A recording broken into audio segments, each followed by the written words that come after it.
मालवण राजकोट येथे 4 डिसेंबर 2023ला नौदल दिनानिमित्त बसवलेला छत्रपती शिवाजी महाराजांचा पुतळा कोसळला आणि संपूर्ण महाराष्ट्रातून याच्याबद्दल खेद व्यक्त केला गेला।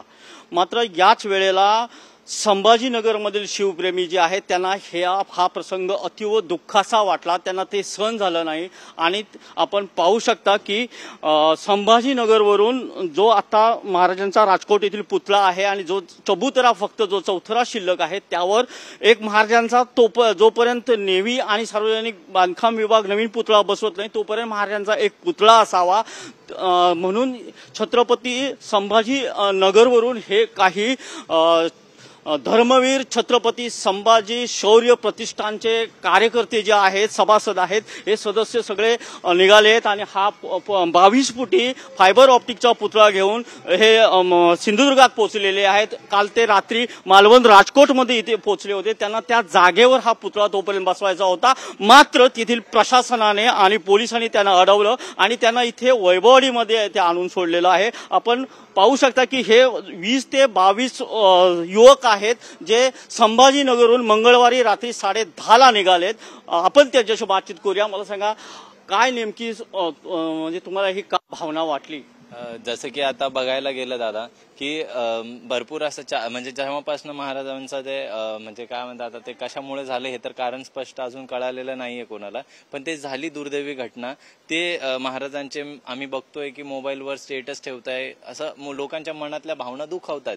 तर त्यासाठी आमच्या संघटनेने असा निर्णय घेतला की आपल्याकडे आहे ती मूर्ती तर तोपर्यंत बसवावी, जेणेकरून ज्या भावना दुखावताय पूर्ण महाराष्ट्राच्या तर त्या कुठेतरी आपण त्यांना धीर देण्याचा प्रयत्न करू। आणि ज्यावेळेस त्या म्हणजे बांधकाम विभाग किंवा मग प्रशासनाकडनं ते जो नवीन पुतळा वापस तिथं तयार होईल त्यावेळेस आपण दिलेली जी मूर्त आहे ती आपण पुन्हा काढून घेऊ, अशी एक भावनेने आमच्या संघटनेने निर्णय घेतला आणि आम्ही आलो। मग काय घडलं? मग किती रात्री तुम्ही इथे? आम्ही मंगळवारी रात्री 10 वाजता आम्ही निघालो छत्रपती संभाजीनगरवरनं, पण महाराजांचा जो स्मारक आहे तो आणायचा हळूहळू आणावा लागतो, कारण जेणेकरून त्याला कुठलीही प्रकारची हे जसं आता तिथे विटंबना झाली, पण आपण जो सुरक्षित कसा आणता येईल त्या प्रकारे आम्ही मालवणला आणायला आम्हाला जवळपास काल रात्री म्हणजे 24 तास पूर्णच लागले आम्हाला संभाजीनगर ते मालवणपर्यंत। आम्ही मालवणमध्ये जेव्हा एंट्री केलं त्याच्यानंतर आम्हाला म्हणजे ऑलमोस्ट आम्ही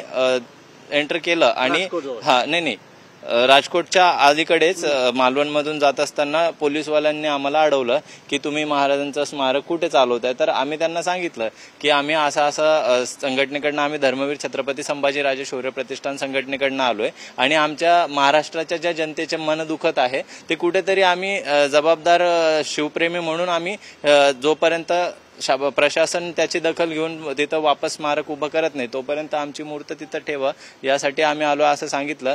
तर त्यांनी मग आम्हाला 1 वाजता तिथल्या तहसीलदार मॅडमला बोलवलं आणि पूर्ण पोलिसांचे त्यांचे अधिकारी लोक तिथं आले आणि त्यांनी आम्हाला सांगितलं की आम्ही तुम्हाला इथे आम्ही परमिशन देऊ शकत नाही, कारण इथलं वातावरण सध्या खूप खराब आहे।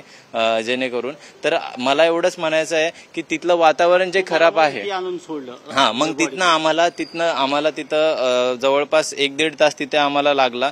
त्यांनी सगळं आमचं निवेदन वगैरे दिलं आम्ही, त्याच्यानंतर त्यांनी आम्हाला सांगितलं की आपल्याला स्मारक हे मालवणमध्ये ठेवता येणार नाही, आपल्याला इथनं 50 ते 60 किलोमीटर दूर ठेवावं लागेल। मग त्यावेळेस त्यांनी आम्हाला इकडे आणलं आणि इथं या इकडच्या आता रात्रीपासून तुम्ही इथे आहात, आता तुमची भूमिका काय? आम्हाला आता एकच म्हणायचं आहे, एवढंच करायचं आहे की आम्ही जे स्मारक आणलंय ते आम्ही वापस नेण्यासाठी नाही आणलंय, आम्ही तिथं स्मारक बसवण्यासाठी आणलंय, जेणेकरून ज्या महाराष्ट्राच्या भावना दुखवल्या त्यांना कुठेतरी धीर म्हणून आम्ही आलेलो आहे। आणि हे स्मारक आम्ही जर त्यांनी जोपर्यंत तिथं आम्हाला बसू देत नाही तोपर्यंत आम्ही आता स्मारकाचा आज इथे अभिषेक करून उपोषण करू आणि त्या मार्गाने आम्ही का होईना पण उपोषण कुठे? राजकोटला राजकोट किल्ल्यावर आम्ही उपोषण करणार आहे, जाऊन स्मारक घेऊन जाणार आणि तिथेच आम्ही उपोषण करणार। फक्त आमची एवढीच मागणी आहे की आम्ही आणलेलं स्मारक तिथे बसून घ्यावं, हीच आमची इच्छा आहे। तर हे संभाजीनगरवरून एवढा लांबून दुरून प्रवास करून आलेले शिवप्रेमी आहेत, त्यांचं असं म्हणणं आहे की आता तिथे छत्रपती शिवाजी महाराजांचा पुतळा नसल्यामुळे तो जो राजकोट आहे तो सुना पडलेला आहे। तिथे आम्हाला जोपर्यंत तुम्ही दुसरा पुतळा बसवत नाही तोपर्यंत हा जो छत्रपती शिवाजी महाराजांचा पुतळा आहे तो तिथे दिला नाही तर आपण आंदोलनाचा पवित्रा घेणार आहे, असं या युवकांचं म्हणणं आहे। कॅमेरामन किशोर बोहरसह महेश सावंत, TV9 मराठी, वैभववाडी, सिंधुदुर्ग.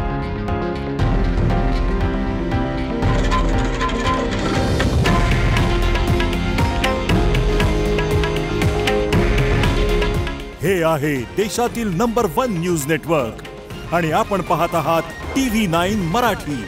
काळजी तुमची, हित महाराष्ट्राचं.